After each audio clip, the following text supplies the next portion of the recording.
Türkiýede mundan bir hepde töwerege ozal ýitirim bolan Türkmenistanyň talip ölü tapyldy. Stambulyň Tekniki Uniwersitetiniň talibi 20 ýaşly Yunus Hojaýew 13-nji ýanwarda Samsun welaýatynyň Wezir köprü etrafyndaky Şahinkaya kanyonuny gezelenje gidenden soň ondan hiç ýyly habar hatyr bolmaýar. Wakadan 3 gün geçenden soň Türkiýanyň jandarmy we adatdan daşary ýagdaýlar gullugynyň işgärleri Hojaýewiň diken çadyryny, lywatlaryny we elgoşlaryny Şahinkaya kanyonunyň gaýalarynyň biriniň töwereginde tapýarlar. Mundan biraz soň gaýanyň 150-200 metr asak eňidinde Hojaýewiň jansyz bedeni hem tapyldy. Emma sebitdäki reliefiň öz boluşly gurulşy sebäpli halat edis topuryny asak indirip we Hojaýewiň jesedini bada wat ýokary galdyryp bolmady. Netijede halat edis topory 5 tane ýörite berkitmeden ibaret gurulşy dikip gaýalaryň arasy bilen asaklygyny inmegi basarýar we Hojaýewiň jesedini ýokary çykarýar.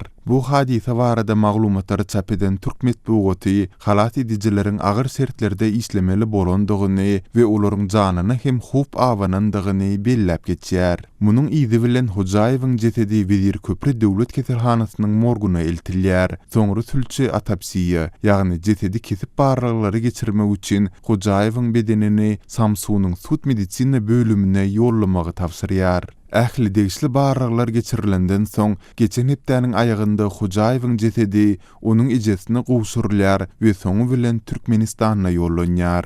Yeri gelende bellesek Türkiýede köp sany türkmen talipleriniň okumagy bilen birlikde ol iş gözleginde daşary ýurtlara çykýan türkmenistanlylaryň esasy saýlap alýan ýurdy hem bolmagyny galýar. Şol bir wagtda Türkiýanyň habar seriýetlerinde türkmenistanlylar bilen baglylykdaky dürli, şol tanda jinayet habarlary hem ýygy-ýygydan peýda bolýar. Emma bular barada türkmen mediasynda hiç hili maglumat berilmeýär.